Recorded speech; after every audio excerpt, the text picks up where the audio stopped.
దానంత చెత్త ప్రభుత్వమే లేదు. ఏ చేసినా ఎట్లా అంటే కాలయాపన చేసుడు తప్పితే వాళ్ళకు పరిపాలన చేయడం రాలేదు, వస్తలేదు. ఈ సర్వేలు అంటాడు, అది అంటాడు, ఇది అంటాడు, అంత ఏదో తరపనికి అంతే తప్పితే కరెక్ట్ మా చేసే పని లేదు. కేసీఆర్ చేసిన దాంట్లో రేవంత్ రెడ్డి చారణమందం 6 గ్యారెంటీ లేదు, ఏది కాలయాపన కోసమే ఒక్కడికి మహిళలకు పెట్టిండు. దానికి దేనికి కోసం చెప్పండి? ఆల్రెడీ ఆర్టీసీ మస్తు లక్షల కోట్ల నష్టం ఉంది. ఏ చేయడానితో కాదు, కాని పని వేస్ట్, కాని పని. కాంగ్రెస్ పాలనే వేస్ట్ పాలన వాళ్ళతోటి కాదు. ఎందుకంటే వాళ్ళ దాంట్లో వాళ్ళకే గుమ్మలాట,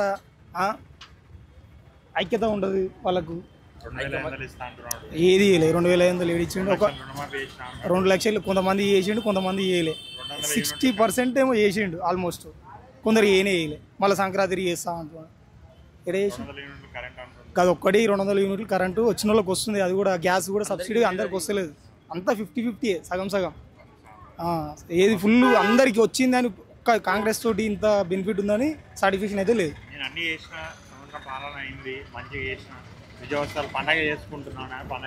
ఈ హైదరాబాద్లో గెలవలే అని బుల్డోజర్ పట్టుకోవచ్చా, నీళ్ళు ఊల కొట్టుడు, గరీబులను తీసి రోడ్డు మీద చేసుడు, అవి తప్పితే ఏం చేసిండు ఆయన? ఎందుకు ఏమిటికి చెప్పది? మూసి ఏమన్నది? గరీబులను తీసి రోడ్డు మీద వేసుడు తప్పితే. ఆ లేనోని తీసుకుపోయి ఆ డబుల్ బెడ్రూమ్లో వేస్తా, అది వేస్తా, ఇది వేస్తా, నీడు కట్టించిండు. ఈయన వేసింది ఉంటే ఈయన వెయ్యాలి, కానీ ఆయన వేయలేదు, చేయలేదు, ఏం లేదు. మాజీ మావోయిస్టు నేను.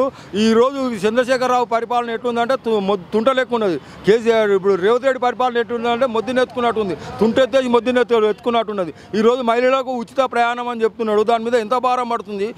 ఈరోజు రైతుకి ఇచ్చే రైతు బంధు పైసలు మొత్తము మహిళల కోసము ఉచితంగా ఖర్చు పెడుతున్నాడు. వృధా ప్రయాణాలు ఎందుకు చేస్తున్నారు? ఈరోజు పన్నున్నాళ్ళు లేకపోయినా మహిళలు ఏ విధంగా తిరుగుతున్నారు? మాకు పింఛన్ రాకపోతే ఎట్లా వచ్చినా ఇప్పుడు ఇంటికి తాళం పెడతా అంటాడు మా రూమ్కి. మరి నాకు ఇప్పుడు పోయిన నెల పింఛన్ వచ్చేది ఉండే, కేసీఆర్ నుంచి వచ్చినాయి. ఇప్పుడు మాకు పోయి నెలలో పింఛన్ లేదు. ఇప్పుడు ఆయన ఏమంటున్నాడే, నువ్వు ఇంటికి కట్టలేవు కదమ్మా, తాళం వేస్తా అంటున్నాడు. మా ఓనర్ తాళం వేసేస్తా అట్లా అంటున్నాడు. మరి ఇప్పుడు నేనైతే తెచ్చుకునేటట్టు లేదు, ఎక్కడ నేను ఇంట్రెస్ట్ తెచ్చుకొని కట్టుకునేటట్టు లేదు. నాకు ఈ చెయ్యి ఇరిగింది, యాక్సిడెంట్ అయింది. నాకు ఏదో ఇంత చేసుకొని బతుకుతున్నా. ఆ కోపిన్ బియ్యము, ఆ పింఛన్ తెచ్చుకొని ఇంటి రెంట్ కట్టుకుంటున్నా. చిన్న కరెంటు బిల్లు కూడా నేను ఎంత ఇబ్బంది పడుతున్నా అంటే, ఇక ఈ గోళీల కంటే నాకు కొనుక్కునే వసతి నాకు లేదు. నేను పోయి పొటెన్షియల్లా గవర్నమెంట్ నుంచి మందులు తింటున్నా, షుగర్కి, బీపీకి. అక్కడనే ట్రీట్మెంట్ అవుతుంది. ఆడికి పోవాలన్నా, ఇప్పుడు అక్కడికి పోవాలన్నా కిరాయిలే కావాలి. ఇప్పుడు ఆ బస్సు ఎక్కుదామన్నా ఇక్కడ దొబ్బుడు, అక్కడ దొబ్బుడు. మొన్న ఏడా షాపూర్లో జీడిమట్ల కాడ బస్సులకించి ఒక ఆడామె పడింది, టైర్ కిందకి వచ్చేసింది, మెట్ల మీదకించి పడిపోయింది. స్టార్టింగే 2 రోజులకు స్టార్ట్ అయిన 2 రోజులకు. మరి అట్లా చేస్తున్నారు. మరి ఏం చేస్తారో మాకు ఉన్నళ్ళకు ఇవ్వకుండి, ఉన్నళ్ళకి ఇవ్వకుండి. మరి ప్రస్తుతానికి